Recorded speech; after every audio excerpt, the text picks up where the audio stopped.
எடுத்துக்காட்டு 1.4 A சமம் 3, 4, 7, 8 மற்றும் B சமம் 1, 7, 10 எனில் கீழ் உள்ள கணங்களில் எவை Aயிலிருந்து Bக்கான உறவை குறிக்கின்றது? ஃபர்ஸ்ட் ரோமன் R1 சமம் 3, 7, 4, 7, 7, 10, 8, 1. R2 சமம் 3, 1, 4, 12. R3 சமம் 3, 7, 4, 10, 7, 7, 7, 8, 8, 11, 8, 7, 8, 10. ஸோ இங்கே 2 செட்டு கொடுத்துருக்காங்க. ஸோ ஏ அப்படிங்கிற செட்டு, பி அப்படிங்கிற செட்டு. ஸோ அதில் இருக்கக்கூடிய இதெல்லாம் என்னென்னு பார்த்தீங்கன்னா உறுப்புகள்னு சொல்லுவோம். ஸோ நான் இங்கே வந்து அதை ஒரு ஓவல் ஷேப்பில் போட்டு குறிச்சிருக்கேன். ஸோ ஏங்கிற கணத்துக்குள்ளே பார்த்தீங்கன்னா என்னென்ன உறுப்புகள் இருக்குது? தட் இஸ் 3 இங்கே எழுதிட்டேன், 3. அடுத்தது 4 இருக்குது. ஸோ 4 எழுதிட்டேன். நெக்ஸ்ட்டு 7, 7. அடுத்தது 8. ஓகே ரைட், 8 போட்டாச்சு. நெக்ஸ்ட்டு அப்போ பிக்குள்ளே 1 இருக்குது. அப்போ இங்கே 1, இப்போ பிங்கிற செட்டுக்குள்ளே 1 இருக்குது. நெக்ஸ்ட்டு 7. ஸோ 7 இருக்குது இங்கே பாருங்கள். நெக்ஸ்ட் 10ங்கிற உறுப்பு இருக்குது. ஸோ எல்லாமே எழுதியாச்சு. Okay right. இதில் உறவை குறிக்கின்றது அப்படிங்கிறாங்க. That is there is a relationship, அதாவது உறவை குறிக்கின்றது அப்படிங்கும்போது ஸோ நம்ம என்ன மாதிரியான சிம்பிள் அதை வந்து சொல்லுவோம்? தட் இஸ் கிராஸ் அப்படின்னு சொல்லுவோம். ஸோ இதுதான் கார்ட்டீசியன் பெருக்கல்னு நம்ம சொல்கிறது. ஓகேவா? இது என்ன சொல்லும் அப்படின்னா இங்கேருந்து ஒரு ஃபங்க்ஷனை டிஃபைன் பண்ணும், இங்கேருந்து ஒரு சார்பை குறிக்கும். ஓகே, அது சார்பாங்கிறது அப்புறம் பார்க்கலாம். பட் சார்பு அப்படிங்கிறது பார்க்கறதுக்கே நம்ம ஃபர்ஸ்ட் வந்து அது உறவாகும் அப்படின்னு சொல்லிட்டு பார்க்கணும். ரைட். அப்படின்னா இங்கே பாருங்கள் 3, இங்கே வந்து 1. ஸோ இது எப்படி நம்ம குறிக்கணும் அப்படின்னா ஸோ ஏ கிராஸ் பின்னு நான் முன்னவே சொல்லியிருக்கேன் எப்படி எழுதணும். தட் இஸ் செட்டு ஓப்பன் பண்ணிவிட்டு ஸோ இப்படி போட்டு கமா போட்டு நம்ம குறிப்போம். ஓகேவா? ஓகே, இதுக்குள்ளே எழுத வேண்டிய இந்த எலமெண்ட்ஸ் இருக்கு இல்லையா, அதுதான் எங்கன்னா இந்த 3க்கு இந்த 1 அப்படின்னு சொல்லிட்டு இங்கே 3, 1ன்னு சொல்லி போடுவோம். சரி, இதெல்லாம் நமக்கு தெரியும். Okay right. அதை போல் பார்த்தீங்கன்னா இப்போ ஏக்கும் பிக்கும் எத்தனை விதமான உறுப்புகள் இருக்கும் கிராஸ் பண்ணிங்கன்னா கார்ட்டீசியன் பெருக்கல் பண்ணும்போது ஏக்கும் பிக்கு எத்தனை விதமான உறுப்புகள் இருக்கும்னா அதை நான் போடுறேன் பாருங்கள். ஸோ அப்போ உங்களுக்கு தெரியும். ஃபஸ்ட்டு ஸோ 3க்கு 1 அதான் வந்து இங்கே போட்டிருக்காங்க. ரைட். நெக்ஸ்ட் அதை தான் ஏ கிராஸ் பின்னு இங்கே கொடுத்துட்டாங்க தீர்வில். அப்புறம் 3க்கு 7. ஸோ இப்படி கொடுப்போம். நெக்ஸ்ட்டு 3க்கு 10. ஸோ நீங்களே இப்போ சொல்லலாம். So right. ஸோ இப்போ இதை 3 டிஃபைன் பண்ணியாச்சு. ஓகே, நான் நெக்ஸ்ட் என்ன பண்ணலாம்? தட் இஸ் 4க்கு எடுத்துக்கோங்க இப்போது. ஸோ 4க்கு 1, 4க்கு 7, 4க்கு 10. ஓகே, அதுதான் இங்கே போட்டிருக்கு. 4க்கு 1, 4க்கு 7, 4க்கு 10. நெக்ஸ்ட் என்ன இருக்குது? ஸோ 7க்கு 1, 7க்கு 1, 7க்கு 7, அடுத்து 7க்கு 10. ஸோ அதுதான் இங்கேயும் இருக்குது. 7க்கு 1, 7க்கு 7, 7க்கு 10. நெக்ஸ்ட்டு இப்போ 8க்கு 1. தட் இஸ் இங்கே பாருங்கள் 8க்கு 1, 8க்கு 7, நெக்ஸ்ட் 8க்கு 10. அதான் இங்கே இருக்குது. 8க்கு 1, 8க்கு 7, 8, 10. ஓகே, எல்லா விதமான உறவுகளையும் நம்ம இப்போ போட்டாச்சு. அதை ஒரு கனக்குறியீடாலையும் நம்ம குறித்து ஸோ இதெல்லாம் உறுப்புகள். மொத்தம் எத்தனை உறுப்பு இருக்குது பாருங்கள். ஸோ 1, 2, 3, 4, 5, 6, 7, 8, 9, 10, 11, 12 உறுப்புகள் இருக்குது. ரைட். இப்போ அவங்களுடைய ஃபர்ஸ்ட் கொஸ்டின் வாங்க. ரோமன் 1ல் என்ன சொல்கிறாங்கன்னா ரிலேஷன் 1 அப்படிங்கும்போது எப்படி ஃபார்ம் பண்ணணும்னா ஸோ 3க்கு 7ன்னு இருக்கான்னுங்கிறாங்க. ஸோ பாருங்கள் 3க்கு 7 அப்படிங்கிறது இருக்குது. எதுக்குள்ளே? ஏ கிராஸ் பிக்குள்ளே இருக்குது. நெக்ஸ்ட் 4க்கு 7 இருக்கா? எஸ். இங்கே பாருங்கள் 5வது உறுப்பா நம்ம 4க்கு 7 வச்சுருக்கோம். ஓகே, நெக்ஸ்ட்டு 7க்கு 10 இருக்கா? இங்கே இருக்குது 9வது உறுப்பா. பார்த்தீங்களா? ஸோ அப்போ 7க்கு 10 இருக்குது. நெக்ஸ்ட்டு 8க்கு 1 இருக்கா? எஸ், அதுவும் இருக்குது. இங்கே பாருங்கள். ஸோ இப்போ ஃபஸ்ட் கொஸ்டின் படி என்ன சொல்கிறாங்க? தட் இஸ் ஃபஸ்ட் ரோமன் என்ன சொல்கிறாங்க? R1ங்கிறது பாருங்கள் 3, 7, 4, 7, 7, 10, 8, 1 4 உறுப்புகளில் தான் இருக்குது. பட் அந்த 4 உறுப்புகளும் எங்கே இருக்குதுன்னா ஏ கிராஸ் பிக்குள்ளே தான் இருக்குது. அப்போ நிச்சயமாக என்ன சொல்லலாம்னா ஸோ தட் இஸ் R1 என்பது ஏ கிராஸ் பியினுடைய உட்கணமாக இருப்பதால் ஸோ இதுதான் அந்த உட்கணம்ங்கிற சிம்பிள். ஸோ ஃபர்ஸ்ட்ல இங்கே போட்டிருக்காங்க இல்லையா இந்த உட்கணம்ங்கிற சிம்பிள். ஓகே, தட் மீன்ஸ் என்னென்னா ஏ கிராஸ் பிக்கு உள்ளே தான் ஆக்சுவலாக ஏ கிராஸ் பியில் மொத்தமாக 12 உறுப்புகள் இருக்குது. ஸோ அதில் R1ல் இருக்கக்கூடிய 4 உறுப்புகளும் இடம்பெற்றிருக்கு. அதனால் அது என்ன ஆகுது அப்படின்னா அது ஒரு உறவாகும். எதுலேருந்து? ஸோ ஏலிருந்து பிக்கு செல்லக்கூடிய ஒரு உறவாக இருக்கும் அப்படின்னு சொல்லி நம்ம போடணும். R1 என்பது ஏயிலிருந்து பிக்கான உறவு ஆகும் அப்படின்னு எழுதிக்கலாம். ரோமன் நம்பர் 2ல என்ன கொஸ்டின் கேட்குறாங்க? தட் இஸ் R2 அப்படின்னு சொல்லி கேட்குறாங்க. R2 பாருங்க, R2ல என்ன கொடுத்துருக்காங்க? 3, 1, 4, 12ன்னு கொடுத்துருக்காங்க. ரைட். இப்போ இது அப்படியே நம்ம ஏ கிராஸ் பியில் இருக்கான்னு பார்க்கணும் இல்லையா? அப்போ தான் வந்து என்னது ஏலேருந்து பிக்கு உருவாகுமா அப்படின்னு சொல்ல முடியும். ரைட்.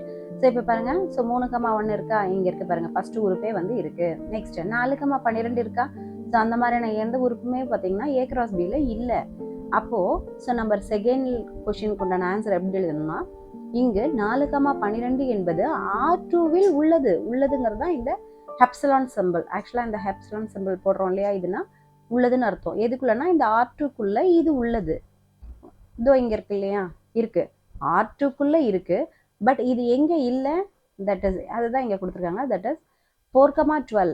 ஆனால் 4,12ங்கிறது எங்க ஏ கிராஸ் பிக்குள்ள இல்லை அப்படிங்கிறது தான் இது நாட் பிலாங்ஸ் டு அப்படின்னு சொல்லிட்டு எந்த மாதிரியான சிம்பிள் போடணும், தட் இஸ் இந்த பிலாங்ஸ் டு போட்டு இப்படி அடிக்கணும். இது வந்து பிலாங்ஸ் டுன்னு சொல்லலாம், அல்லது தட் மீன்ஸ் பிலாங்ஸ் டு அப்படின்னு சொல்லலாம், அல்லது இன்னுன்னு சொல்லலாம், அல்லது உள்ளது அப்படின்னு தமிழ்ல சொல்லலாம், அல்லது அதனுடைய உறுப்பு அப்படின்னு நம்ம சொல்லலாம். Okay right. இது மூணுமே நம்ம யூஸ் பண்ணிக்கலாம். ஓகே.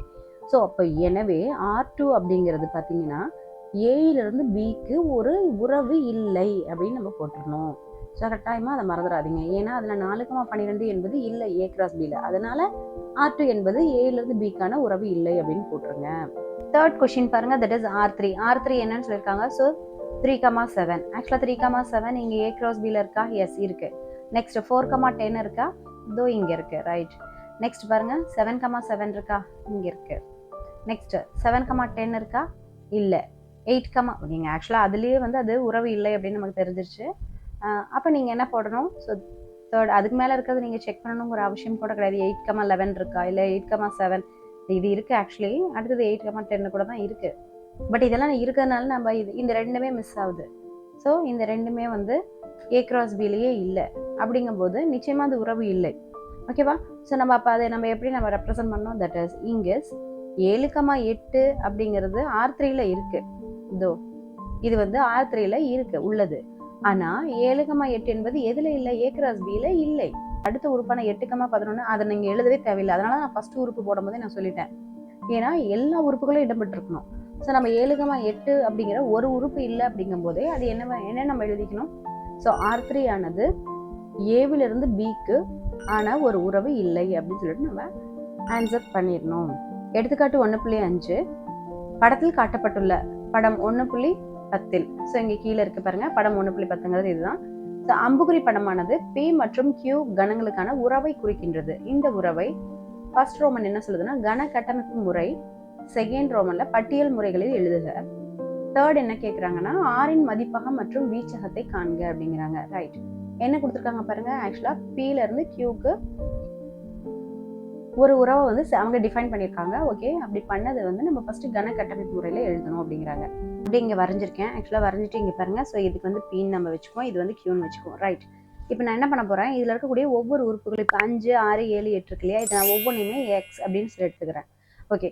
நெக்ஸ்ட் அப்போ நம்மளுக்கு Qவில் கிடைக்கிற ஒவ்வொன்றும் ஒய் அப்படின்னு சொல்லிட்டு கிடைச்சிருது அப்படின்னு எடுத்துட்டா, இங்கே பாருங்க ஃபர்ஸ்ட் என்ன டிஃபைன் பண்ணியிருக்காங்க, 5லேருந்து என்ன ஆகுது, ஸோ 3க்கு போகுது இல்லையா.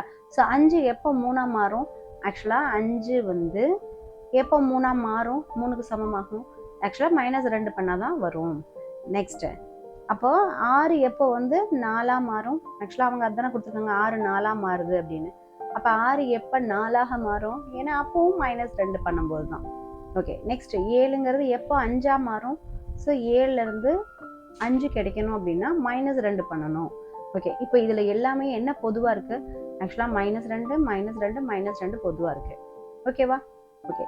இந்த ஒவ்வொரு 5, 6, 7, 8 அப்படின்ட்டு ஒவ்வொரு உறுப்புகள் தான் மாறுது இல்லையா. அப்போ நம்ம எக்ஸ் வந்து மாறிக்கிட்டே இருக்கு, அப்போ அது வந்து மாறிகள் இல்லையா. அப்போ நம்ம இந்த இடத்துல நம்ம எப்படி எழுதலாம், தட் இஸ் இந்த 5, 6, 7 அப்படிங்கிறது மாறிட்டே இருக்கிறதுனால அதுக்கு நான் பொதுவாக எக்ஸ்ன்னு வச்சுக்கிட்டேன்.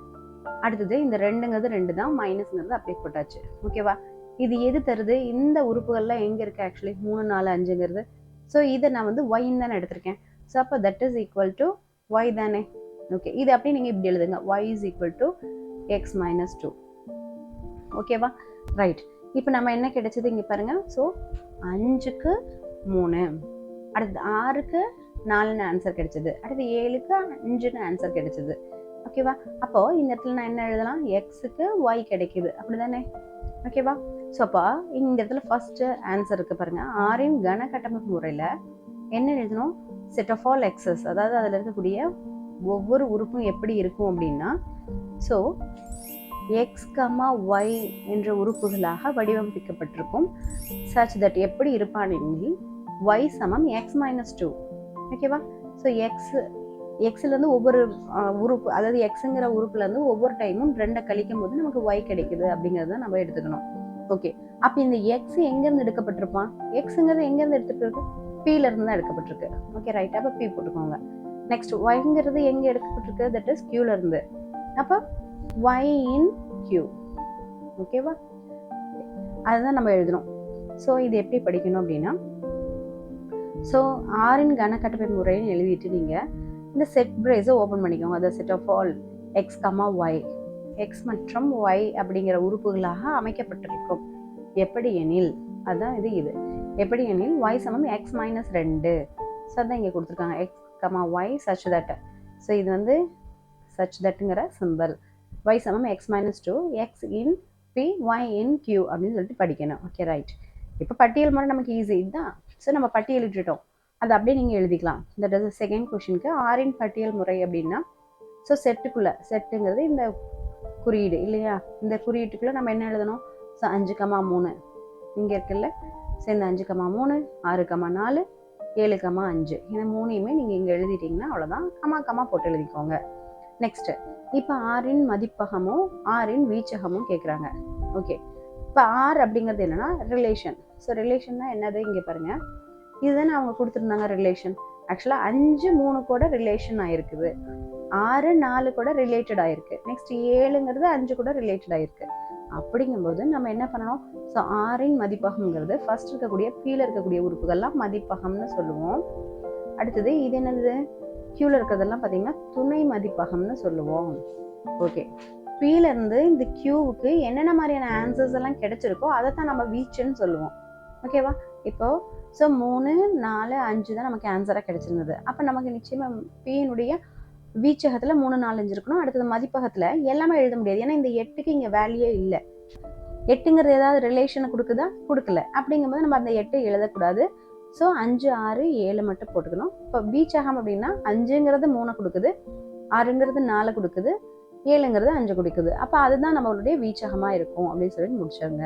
எடுத்துக்காட்டு 1.6 எக்ஸ் சமம் 1, 2, 3, 4, ஒய் சமம் 2, 4, 6, 8, 10 மற்றும் ஆர் சமம் 1,2, 2,4, 3,6, 4,8 எனில் ஆர் ஆனது ஒரு சார்பு என காட்டுக.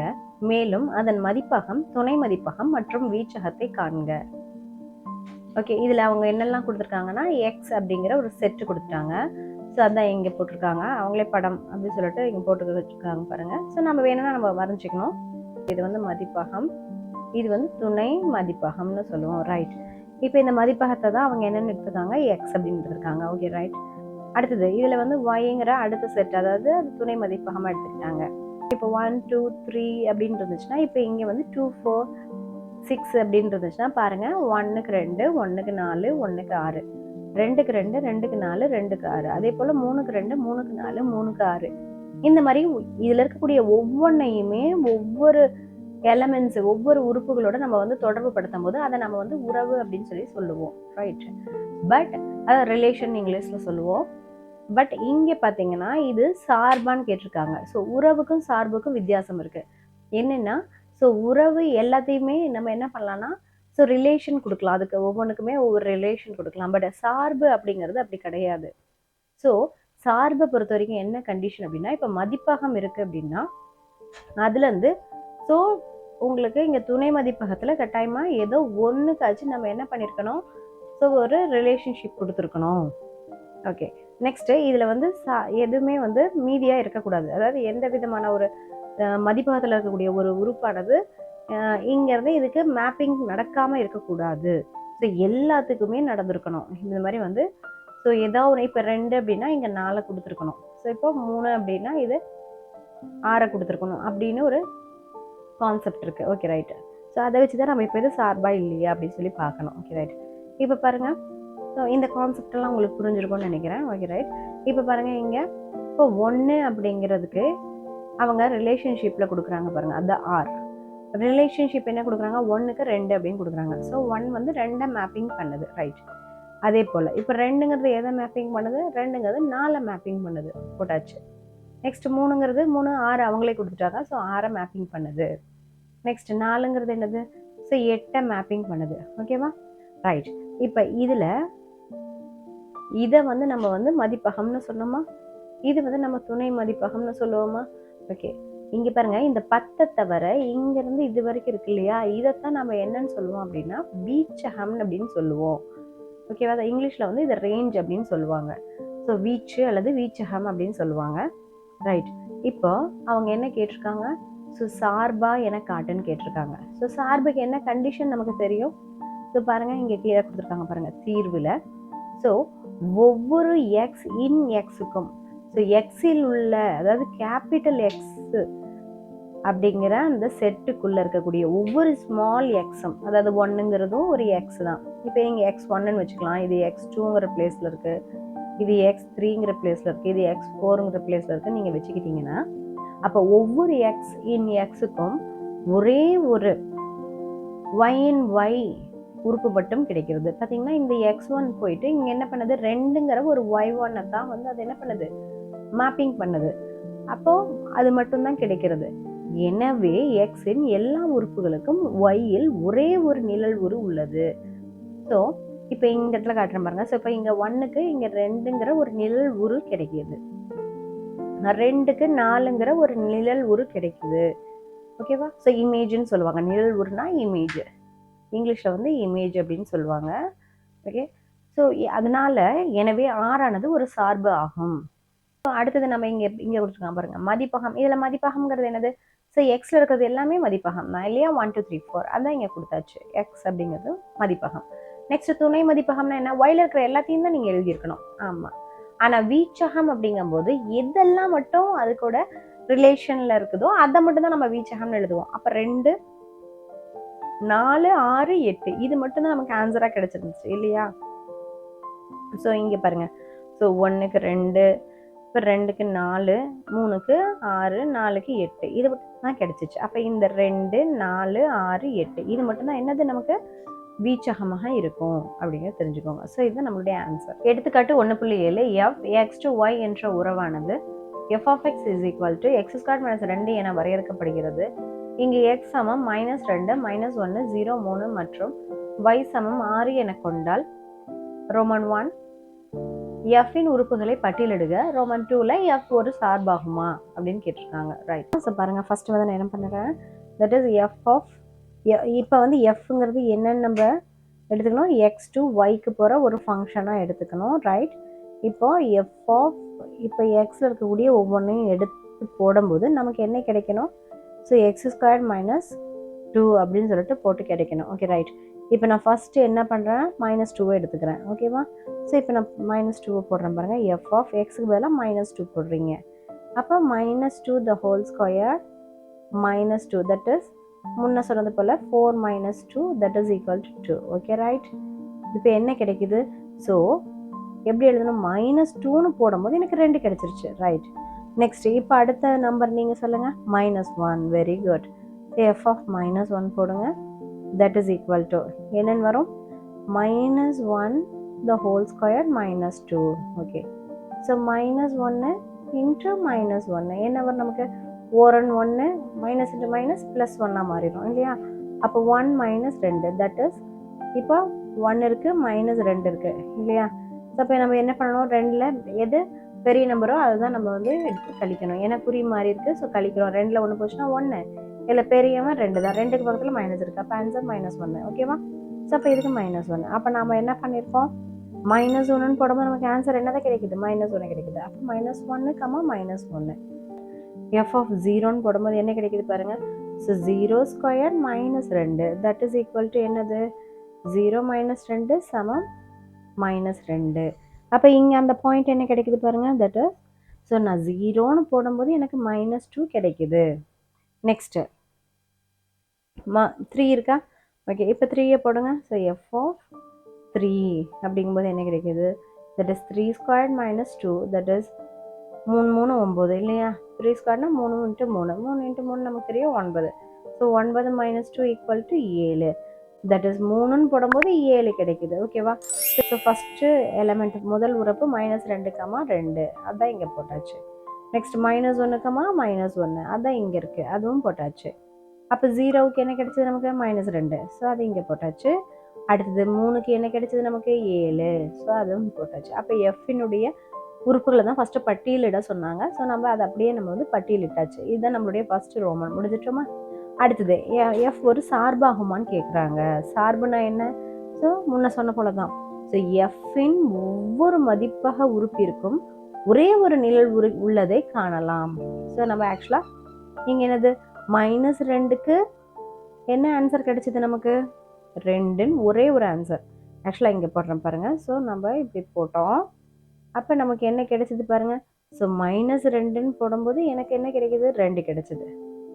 -1ன்னு போடும்போது -1. அடுத்து 0ன்னு போடும்போது -2. அடுத்தது 3ன்னு போடும்போது ஸோ என்ன கிடைச்சிது நம்மளுக்கு? 7ன்னு கிடைச்சிது. ஸோ ஒவ்வொன்றுக்குமே நம்மளுக்கு வித்தியாசமான உறுப்புகள் தான். ஸோ இது வேற வெவ்வேறு உறுப்புகள் தானே கிடைச்சிது. அப்போது அதுதான் ஒவ்வொரு மதிப்பக உறுப்பிற்கும். இதுதான் மதிப்பகம், இது வந்து துணை மதிப்பகம். ஸோ இப்போ -2ஓட நிழல் உரு தான் என்னது? 2. -1ஓட நிழல் உரு -1, 0ஓட நிழல் உரு -2, 3னுடைய நிழல் உரு 7. ஸோ இது எல்லாமே மேக்ஸிமம் இந்த ரவுண்டுக்குள்ளேயே போட்டு பழகுங்க.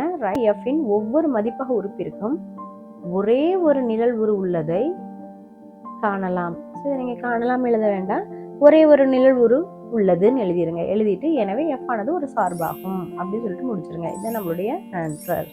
எடுத்துக்காட்டு 1.8 x -5 1 3 4 மற்றும் y ABC எனில் எக்ஸிலிருந்து yக்கு பின்வரும் உறவுகளில் எவை சார்பாகும்? ஃபர்ஸ்ட் ரோமன்ல என்ன கேட்டிருக்காங்க? தட் இஸ் R1 அப்படிங்கிற ரிலேஷன் 1 என்னன்னு சொல்லி போட்டிருக்காங்கன்னா, தட் இஸ் -5க்கு a போடணும். ஓகேவா? ரைட். -5க்கு a போட்டாச்சு. அடுத்து 1க்கு a போடணும்னு சொல்லியிருக்காங்க. ஸோ 1க்கு a போட்டாச்சு. நெக்ஸ்ட் 3க்கு b. ஓகே, 3க்கு b போட்டாச்சு. ஓகேவா? பாருங்க, எப்போவுமே நீங்கள் ஒரு ரிலேஷன் வந்து எப்போ சார்பாகும், அதாவது ஒரு உறவு வந்து எப்போ சார்பாகும்னு பார்த்தீங்கன்னா, ஸோ 2 டெக்னிக் தான். ஸோ இப்படி இருக்குது அப்படின்னா, ஸோ எக்காரணத்து கொண்டும் இங்கேருந்து லெஸ் தென் அப்படிங்கிற சிம்பிள் மாதிரி அம்புக்குறி போகக்கூடாது, இப்படி அம்புக்குறி போகக்கூடாது. ஓகே, இன்னொன்று என்னென்னா, இதில் இருக்கக்கூடிய ஒவ்வொரு உறுப்புக்கும் ஏதாவது மேப்பிங் கொடுத்துட்டே இருக்கணும். ஒன்று வந்து இந்த மாதிரி தனித்து இருக்கக்கூடாது. ஸோ இந்த மாதிரி நடைபெறாமல் இருந்தால் அது சார்பே கிடையாது. ஓகேவா? 2 கண்டிஷன் இருக்குது. ஸோ ஒன்று வந்து என்னென்னா, லெஸ்ஸன்கிற சிம்பிள் வரக்கூடாது. ஓகேவா? ஸோ இந்த மாதிரி லெஸ்ஸன்கிற சிம்பிள் வரக்கூடாது. நெக்ஸ்ட்டு ஒரு தனித்த உறுப்பு இருக்கக்கூடாது. எதில்? இந்த மதிப்பகத்தில் இருந்து அப்படிங்கிறத ஞாபகம் வச்சுக்கோங்க. ஓகேவா? அப்போ இங்கே பாருங்கள், இங்கே வந்து கிரேட்டர் தென் சிம்பிள் தான் வந்துச்சு இல்லையா? இங்கே பாருங்கள் 3க்கு b. ஸோ அப்போ ஃபஸ்ட்டு ரிலேஷன்ஷிப் இருக்கு இல்லையா, அதாவது அந்த R1ங்கிறது என்னென்னா, -5, a 1, a 3, b அப்படிங்கிறது R1க்கான உறவை அம்புக்குறி படத்தில் குறிக்கலாம் அப்படின்னு சொல்லிட்டு குறிச்சிருங்க. குறிச்சிட்டு R1 என்பது சார்பாகாது. ஏன் சார்பாகாது? ஸோ செகண்ட் கண்டிஷன் நான் என்ன சொல்லியிருந்தேன், தட் இஸ் ஸோ இங்கே இந்த மாதிரி எந்த ஒரு உறுப்புக்குமே பார்த்தீங்கன்னா நிழல் உரு இல்லாமல் இருக்கக்கூடாது. பட் இங்கே பாருங்கள், இந்த 4க்கு எந்த விதமான ஒரு உருவும் இங்கே இல்லை. அப்படிங்கும்போது நிழல் உரு இல்லை, இமேஜ் இல்லை. அப்படிங்கும்போது ஆட்டோமேட்டிக்காக நம்மளுக்கு அது என்னது? சார்பு ஆகாது. ஸோ R1 என்பது சார்பு ஆகாது. ஏன்னா காரணம் 4 எக்ஸில் உள்ள 4க்கு yயில் நிழல் உரு இல்லை, அதனால இது ஒரு சார்பாகாது அப்படிங்கிறத குறிச்சிருங்க. இப்போ செகண்ட் ரோமன் என்ன சொல்கிறாங்க, தட் இஸ் பாருங்க, ஸோ R2ங்கிற ஒரு ரிலேஷன்ஷிப் கொடுக்குறாங்க. ஓகே, அது என்னன்னா இங்கே இருக்குது இல்லையா? R2ங்கிற ரிலேஷன்ஷிப் என்ன சொல்கிறாங்க? ஸோ -5க்கு b கொடு அப்படிங்கிறாங்க. ஸோ -5க்கு அழகாக பியை கொண்டு போய் மேப்பிங் பண்ணிட்டாங்க. ஸோ 1க்கு b. Okay, right. 1க்கும் b. ஓகேவா? நெக்ஸ்ட் என்னது? 3க்கு a. ஸோ 3க்கு என்ன பண்ணியிருக்காங்க? ஏவை கொடுத்துட்டாங்க. நெக்ஸ்ட் 4க்கு c. ஓகே, 4க்கு c. ஓகேவா? இதில் இப்போ நீங்கள் யோசிச்சு பாருங்கள். ஸோ இது நம்ம போட்டதில் பாருங்கள், ஃபஸ்ட்டு ஸோ இது இப்படி வந்துச்சு, அடுத்தது மறுபடியும் இப்படி வந்துச்சு, அப்புறம் வந்து இந்த மாதிரி போணுச்சு, அப்புறம் இங்கே போணுச்சு. ஓகேவா? ஸோ இதில் கிரேட்டர் தென் சிம்பிள் தான் இருந்துச்சு. பாருங்க, தான் இந்த செகண்ட் பாருங்க, இந்த இடத்துல பாருங்க 1க்கும் 5க்கும் வந்து பி கொடுத்துச்சு இல்லையா? ஓகே, அப்போ அது கிரேட்டர் தென் சிம்பிள். நான் என்னெல்லாம் வரக்கூடாதுன்னு சொன்னேன்? ஸோ லெஸ் தென்கிற சிம்பிள் வரக்கூடாது. அதே போல் ஏதோ ஒரு மதிப்பகத்தில் ஒன்று வந்து இப்படி ஃப்ரீயாக இருக்கக்கூடாது இல்லையா? ஸோ மதிப்பகத்தில் தான் துணை மதிப்பகத்துக்கு இந்த மாதிரியான லெசன் சிம்பிளும் வந்திருக்கக்கூடாது. ரைட்டா? சரி, பார்க்கலாம். இப்போ என்ன ஆகுது அதனால்? ஸோ தட் இஸ் R2க்கான உறவு அம்புக்குறி படத்தில் குறிக்கலாம் அப்படின்னு சொல்லிட்டு குறிச்சிருங்க. குறிச்சிட்டு R2 ஒரு சார்பு ஆகும். ஏன் சார்பு ஆகும்னா, காரணம் எக்ஸின் ஒவ்வொரு உறுப்புக்கும் ஒரே ஒரு நிழல் உரு Yயில் உள்ளது, எனவே இது ஒரு சார்பாகும் அப்படின்னு சொல்லி முடிச்சிருங்க. ரோமன் நம்பர் 3 வாங்க.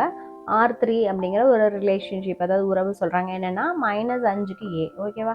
ஸோ பாருங்கள், -5க்கு A கொடுத்துட்டோம். நெக்ஸ்ட் 1க்கு A, அப்போ 1க்கு A. ஓகே, இது பார்த்தீங்கன்னா கிரேட்டர் தென் அப்படிங்கிற மாதிரி சிம்பிள் தான் வருது. ஓகே, நெக்ஸ்ட் பார்த்தீங்கன்னா 3க்கு B. ஓகே, ஸோ 3க்கு B. அடுத்து 4க்கு C. ஓகே, 4க்கு C கொடுத்தாச்சு. ஓகே, அடுத்தது பார்த்தீங்கன்னா 1க்கு B. இது வரைக்கும் இது ஃபங்க்ஷனாக உருவாயிருக்கு. ஏன்னா இங்கே பாருங்களேன், இதில் இருக்கக்கூடிய எக்ஸில் இருக்கக்கூடிய எல்லாத்துக்குமே மேப்பிங் நடந்திருக்கு. Okay, first condition. Okay, next பார்த்தீங்கன்னா இதில் கிரேட்டர் தென் சிம்பிள் தான் வந்திருக்கு. எந்த விதத்துலையுமே லெஸ் தென் இப்போத்தி வரைக்கும் வரல. நாம் இப்போ பார்த்தா இது வரைக்கும் வரல. இப்போ கடைசியாக இருக்கக்கூடிய இந்த 1க்கு B பாருங்களேன்.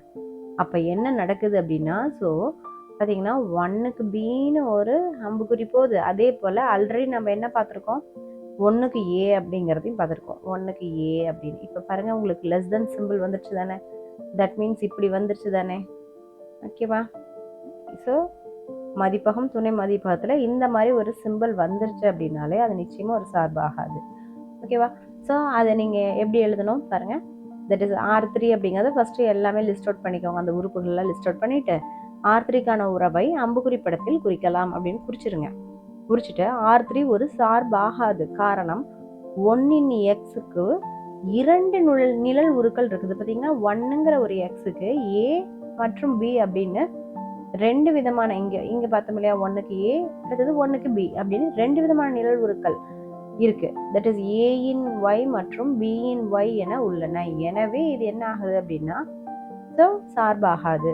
இவற்றின் மூலம் ஒரு உறுப்பிற்கு ஒரே ஒரு நிழல் உரு இருந்தால் மட்டுமே அந்த உறவு சார்பாகும் அப்படின்னு சொல்லி சொல்றாங்க. ஸோ இதுதான் நம்மளுடைய ஆன்சர்.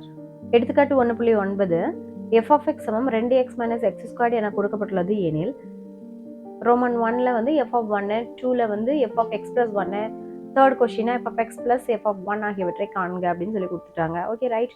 இப்போ என்ன அப்படின்னா, தட் இஸ் இங்கே பாருங்கள், எக்ஸ்ன்னு இருக்கும்போது இது 2x - x²ன்னு எக்ஸ் இருக்கிற இடத்துல அப்படியே நீங்கள் என்ன பண்ணணும்? இப்போ 1 போட்டு பார்க்கணும், அப்புறம் x + 1 போட்டு பார்க்கணும், அப்புறம் x 1 இது எல்லாத்தையும் அப்ளை பண்ணி நீங்கள் போட்டிங்கன்னா முடிஞ்சு போச்சு. அவ்வளோதான். Okay, right. இப்போ ஃபஸ்ட்டு கொஸ்டின் என்ன கொடுத்துருக்காங்க? தட் இஸ் f(1) அப்படின்னு சொல்லிட்டு இருந்தால் எப்படி அப்படிங்கிறாங்க. ஸோ நமக்கு என்ன தெரியும்? ஸோ தீர்வுன்னு எல்லாம் எழுதிக்கோங்க. எழுதிட்டீங்க பாருங்கள், f(1) தானே கேட்குறாங்க. ஃபஸ்ட்டு f(x)க்கு என்னது? 2x - x² தானே. இப்போ f(1) போடுங்க. இந்த ரெண்டும் x கூட்டல் இருக்கா? இல்லை. கழித்தல் இல்லை. வகுத்தல் இருக்கா? இல்லை. அப்போ பெருக்கல தானே இருக்குது. அப்போ அதனால் 2வையும் 1ஐயும் பெருக்கிக்கோங்க. பெருக்கிக்கிட்டீங்களா? ஓகே, நெக்ஸ்ட்டு இப்போ மைனஸ் எக்ஸுக்கு பதிலாக என்ன பண்ணும்? 1. அப்போ 1². Okay, right.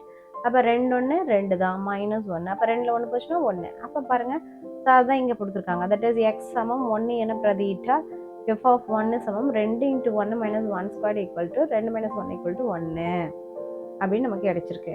f(x + 1)ன்னு சொல்லி கேட்குறாங்க இல்லையா? ஸோ அதே போல் தான் நீங்கள் என்ன பண்ணணும்? எழுதிக்கணும். தட் இஸ் f(x) என்னன்னு சொல்லி கொடுத்துருந்தாங்க? 2x - x². ஓகே, f(x) என்னன்னு கொடுத்துருந்தாங்க? தட் இஸ் 2x - x² கொடுத்துருந்தாங்க இல்லையா? இப்போ எக்ஸுக்கு பதிலாக என்ன போகணும்னு சொல்லியிருக்காங்க? x + 1. அப்போ f(x)க்கு பதிலாக x + 1 x + 1 போட்டுக்கோங்க. ஓகே, இப்போ 2 × இப்போ பெருக்கல்ல x + 1 போட்டுக்கோங்க, மைனஸ் x + 1² போட்டுக்கோங்க. ஓகே, இது எப்படி எக்ஸ்பேண்ட் கொடுங்க? That is equal to 2x 2x plus, so 2 1 2. Okay, போட்டாச்சு. Minus x + 1² okay. But x + 1 நம்மளுக்கு எப்படி தெரியுது? x + a² ஓகேவா? அது எப்படி எழுதுவோம்? That is x squared plus A squared plus 2x into ஏன்னு எழுதுவோம் இல்லையா? அப்போ அதை போல தான் நம்மக்கிட்ட என்ன இருக்குது? That is so X plus 1 the whole squared இருக்குது. அப்போ இது எப்படி எழுதலாம்? எக்ஸுக்கு ஸ்கொயர்ட் ப்ளஸ் ஏக்கு பதிலாக 1 இருக்குது. அப்போ 1 squared plus 2 into x into 1. அப்போ இதுக்கு பதிலாக நம்ம என்ன எழுதிடலாம்? That is x squared plus 1 plus 2xன்னு எழுதலாம் தானே? ஸோ அதே எப்படி இங்கே அப்ளை பண்ணுங்கள். That is 2x plus 2 minus of என்னென்னு எழுதலாம்? X squared plus 1 plus 2x. Okay, இப்போ நீங்கள் அந்த மைனஸால் உள்ள மல்டிப்ளை பண்ணுங்கள். ஓகே, ஸோ மல்டிப்ளை பண்ணால் என்ன கிடைக்குது? ஸோ நான் இங்கே போடுறேன் பாருங்கள். 2x plus 2 minus X squared plus into minus, so minus 1. So மறுபடியும் எகைன் மைனஸ் இன்ட்டு ப்ளஸ் என்ன கிடைக்கும்? Minus 2x. ஓகே, இதில் இதெல்லாம் கேன்சல் பண்ணலாம் பாருங்கள். தட் இஸ் இங்கே ப்ளஸ் 2xக்கும் மைனஸ் 2xக்கும் கேன்சல் ஆகிடும். ஓகேவா? ஸோ அப்போ என்ன கிடைக்குது பாருங்கள் நம்மளுக்கு மிச்சம். That is 2 minus x square minus 1 அப்படின்னு கிடைக்குது. ஓகேவா? இப்போ 2ல் 1 போச்சுன்னா 1 தான். So minus x square minus 1 அதான் இங்கேயும் கிடச்சிருக்கு பாருங்கள். So minus x square plus 1. So நம்ம எப்போ எக்ஸுக்கு பதிலாக எக்ஸ் ப்ளஸ் 1 என பிரதியிட்டால் so f of x plus 1ங்கிறது எதுக்கு ஆன்சர் கிடைக்குது? மைனஸ் எக்ஸ் ஸ்கொயர் ப்ளஸ் 1க்கு ஈக்குவலாக இருக்குது. இப்போ அடுத்த கொஸ்டின் என்ன கேட்குறாங்க? ஸோ தேர்ட் ரோமனில் எஃப் ஆஃப் எக்ஸ் பண்ணிவிட்டு அப்புறம் எஃப் ஆஃப் 1 பண்ணிவிட்டு ரெண்டையும் ஆட் பண்ணிக்கோங்கிறாங்க. ஓகே, ஸோ இப்போ எஃப் ஆஃப் எக்ஸை பண்ணி பார்க்கலாம். ஸோ எஃப் ஆஃப் எக்ஸ் நம்ம தேவையே கிடையாது பண்ணணும்னு, ஏன்னா எஃப் ஆஃப் எக்ஸ் தான் ஆல்ரெடி அவங்களே கொடுத்துட்டாங்க இல்லையா? என்னது? That is 2x minus x square. Okay, right. Next என்ன கொடுத்துருக்காங்க? That is f of 1. F of 1 இப்போ தான் கண்டுபிடிச்சி வச்சோம் இல்லையா? ஸோ எஃப் ஆஃப் 1 போடும்போது நமக்கு என்ன கிடைச்சிது? 1 தான் கிடைச்சிது. அப்போ அதுக்கு பதிலாக 1ன்னு போடலாம் இல்லையா? இப்போ இது ரெண்டையும் என்ன பண்ண சொல்கிறாங்க? ஸோ ப்ளஸ் பண்ண சொல்கிறாங்க. ஸோ நம்ம என்ன பண்ணணும்? That is so f of x plus f of 1 அப்படின்னு போட்டுட்டு சமம். ஸோ என்ன கிடைச்சிது? அதை அப்படியே எழுதுங்க. 2x minus x square so plus 1 அவ்வளோதான். So minus x square plus 2x plus 1ன்னு எழுதலாம் தானே? ஸோ இதை வந்து நான் முன்னாடி கொண்டுட்டேன் அவ்வளோதான். ஏன்னா எக்ஸ் ஸ்கொயர்லேருந்து தான் நம்ம அப்படியே டிக்ரீசிங் ஆர்டரில் எழுதுவோம், அதனால் நான் எழுதிட்டேன். ஸோ நம்மளுடைய ஆன்சர் என்ன கிடைக்குது? That is minus x square plus 2x plus 1. So பாருங்கள், f of x plus f of 1 போடும்போது நமக்கு என்ன ஆன்சர் கிடைக்குது? Minus x square plus 2x plus 1.